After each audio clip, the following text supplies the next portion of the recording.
Good morning, students. The revision will be continuing of fifth chapter. Already we have completed section A and section B. In this chapter, there is no section C of 4 marks. Only in this chapter, section D, 8 marks. In section D, we have the 3 questions. First question, they may ask, what is organizing? And explain the importance of organizing. And second question, we have the explain the advantages of formal organization and disadvantages of formal organization. Advantages, we have 5 points. Disadvantages, we have 3 points. And last question, they may ask, what is decentralization? And explain the importance of decentralization. And let us start with first, that is what is organizing and importance of organizing. Here, organizing can be defined as the process that initiates implementation of plans by clarifying the job and working relationship and effectively deploying the resources for attainment of identified and desired results. That means, in very simple, the organizing process, they are arranging. That means this function, that is second function of management, this function organizing, that organizes men, material, human resources because of to start up that production. Understood? What we have planned in the planning, that coming to action, that is the reason these all the resources is required. Why it is required? What is the purpose or what is the reason? Because of to achieve that organizational goal. It is called organizing. Next, we are going to learn importance of organizing. In importance of organizing, totally we have the 7 points. First one, benefits of specialization. Second one, optimum utilization of resources. Point number 3, clarity in working relationship. Fourth one, adaptation to change. Fifth one, effective administration. And next one, development of personnel. And the last one is expansion and growth. Let us discuss one by one in detail. First one, benefits of specialization. That means when right people are placed to do the right job, it increases efficiency. Repetitive performance of same work on regular basis leads to specialization. That means, for an example, in an organization, we have the different department. Example here, I am taking the production department and advertisement department, sales department. We have the 3 employees called A, B, C. The A belonging to production department, B belonging to sales department, C belonging to advertisement department. We are putting the right people to the perform the right job. Understood? And also it increases efficiency. How? Suppose A is keep on working in particular department, and also A will getting the knowledge on particular department. He will not go for the other department. He will keep on working in particular department. It will increases efficiency, and also it will lead to specialization. Specialization is nothing but they are working in particular area. In particular area, they are going to acquiring the knowledge. Is called benefits of specialization. And second importance, we have the optimum utilization of resources. That means I already explained, that is organizing, that is second function of management. Organizing means it is the arranging of all the resources like man, material, financial resources. Here optimum utilization of resources means organizing leads to the proper usage of all material, financial and human resources, the proper assignment of jobs, avoids overlapping of work, also makes possible the best of use of resources. That means in organizing function, all that material or financial or human resources we have arranged. After that, we have allocated or we have assigned the job in the different department. In the department, the worker or employees, they have to perform their job. So that is the reason. With this, the different materials or financial resources can be used in a systematic manner, and also organizing teach to them how to utilize these resources in best manner. This is called optimum utilization of resources. Next, we have that clarity in working relationship. That means this organizing function clarify that line of communication, who is report to whom, is called clarity in working relationship. What is clarity in working relationship? Example, in middle level management, manager is Santosh. In lower level management, they have that workers. That means, say an example of A, B, C, D, 4 workers. The Santosh manager has given the work or a task to the A, B, C, D. After performing the task, clearly Santosh has telling that after completing your work, you can report what is the status of work. That report to that only the manager. That means here clarify that line of communication, who is report to whom, very clearly. It is called clarity in working relationship.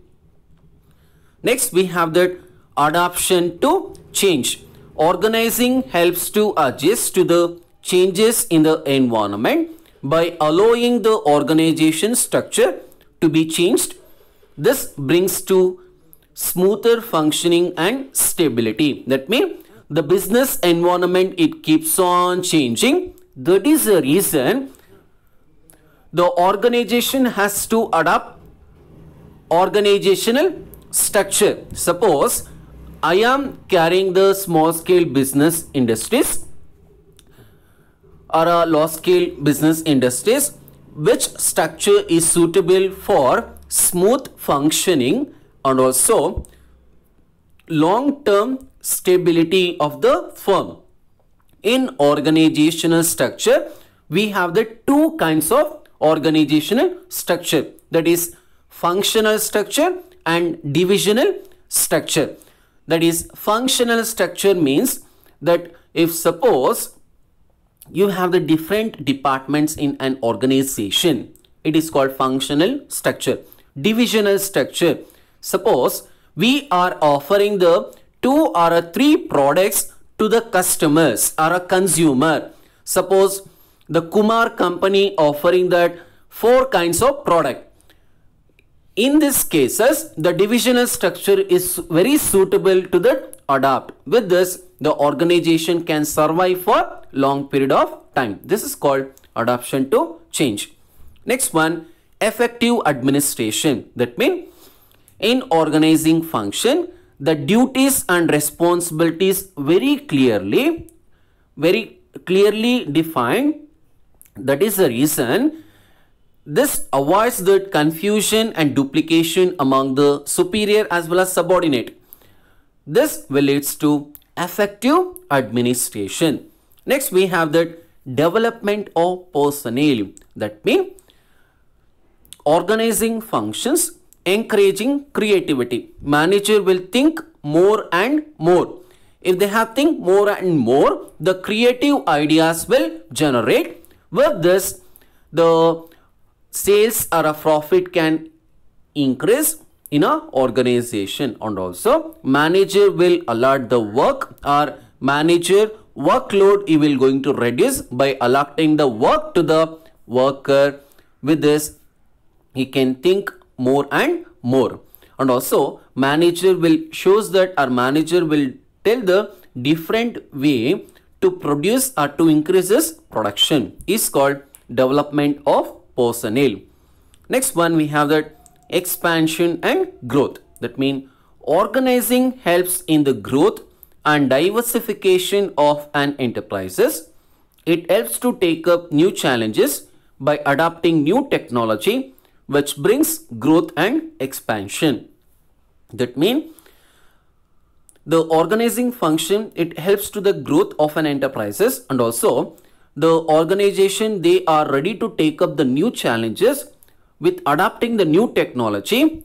This will leads to we can give a competition in the market, and also we can survive for long period of time. This is called expansion and growth. This is all regarding to that what is organizing and importance of organizing. Next, we're going to learn what is formal organization, advantages of formal organization and disadvantages of formal organization.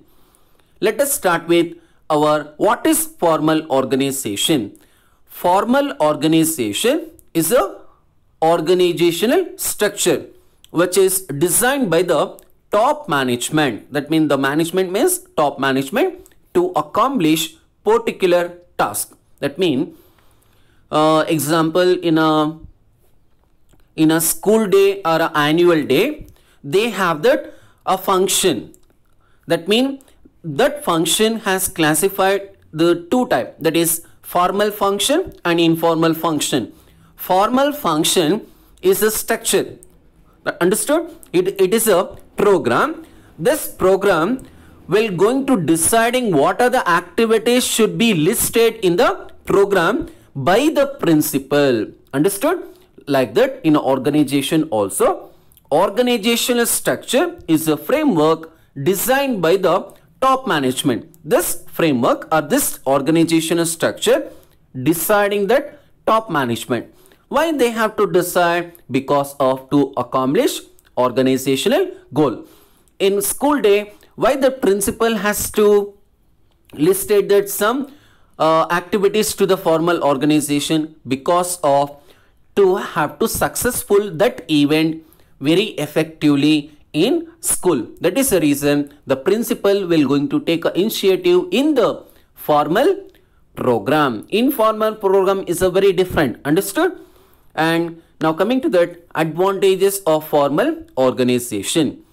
In advantages in exam, you have to write 5 advantages and 3 disadvantages. 5 advantages, this will leads to 5 marks, and disadvantages, this will leads to 3 marks. Totally 8 marks question. And in examination, this chapter question will be 36. And coming to that explanation, first one, it is easier to fix responsibility since mutual relationship are clearly defined. That means it is a very easy to allocate the task or a work to an employee, or it is very easy to fix the responsibility. Responsibility means a work or a task to the employees, because the mutual understanding, mutual relationship, the coordination is very effectively in department. And second one, there is no confusion in the role of each member has to play his duties are specified.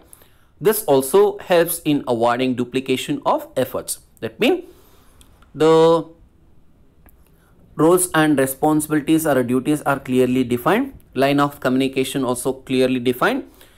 The whom to report to whom also is clearly defined. So it will lead to there is no confusion among the superior or a subordinate.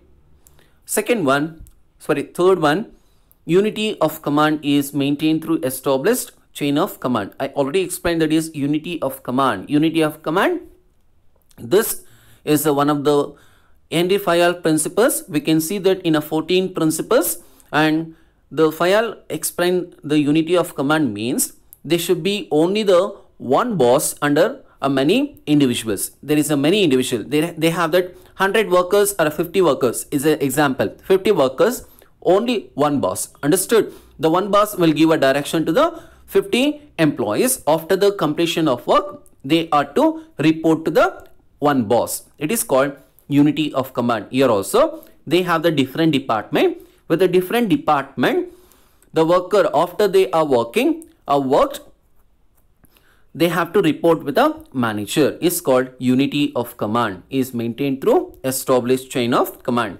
Next we have that it leads to effective accomplishment of goals by providing framework for the operation to be performed, ensuring that each employee knows role has played. That means here they are giving in which department they are going to work to that each and every employees. This will leads to they know that what they want to role play in a organization. And fifth one, we have that it provides stability to the organization. That means in organization we can easily predict that employee behavior. With this the organization will stay for long period of time. This is called it provides stability to the organization. And next we have the disadvantages of formal organization. That means the formal communication may lead to delays in established chain of command has to be followed, which increases the time taken for decision making. That means very simple point, delay in decisions making. Delay in decisions making. That means the decisions making power or authority is only centralized by the top level management. If you want to take any decision, you have to take approval from higher level or higher authority. Without that higher authority, it is not possible to take decisions making. Suppose in a middle level management, they are going to setting that or increases 2 rupees of cost. They should not fix to 2 rupees. Before fixing of that, they have to take approval from higher authority. This will lead to delay in decisions making. Next one, poor organization practices may not provide adequate recognition to creative talent since does not allow any deviation from rigidly laid down policies. I already explained that is, suppose if I am working in a production department, the manager has to give a creative ideas and also he will tells to the worker how to work and in which method they have to work and increases production. And also there is no encouraging or there is no recognition to the creativity to the workers. And also I have to specifically I have to work in only particular department. I should not interfere in other department. This is a does not recognize of a employee talent or a creativity. And next one, it is difficult to understand all human relationship in an enterprises as it places more emphasis on organizational structure and work. Hence, formal organization does not provide complete picture of how organization work. That means this will totally ignore that human relationship. Very simple point, ignore human relationship or ignore human relationship. That means there is no any contact with the different employees. You can just see that in a present employee or present MNC companies, they have it, they made it as a separate cabins because of one employee should not meet or one employee should not concentrate or one employee should not talk with another employee. They want to focus on their particular goals or organizational goals. And also here what they have top management frame that policies or rules or regulation or what they have told the task to that performed by the employees. The employee should focus on only achieving organizational goal. But in informal organization, the employees can talk and employees can meet anyone because of it is informal organization. That means it is not designed by the top management. It is like a social relationship organization. Understood? It is called informal organization. And also in a school or a college function, they have that informal organization. They are going to example like a dance. The student can perform the dance according to them. Understood? It is called the best example for the informal organization. This is all regarding to that formal organization meaning, advantages of formal organization, disadvantages of formal organization. And with this, second question has completed. In the next class, I'll going to revising, that is decentralization, meaning of decentralization and importance of decentralization.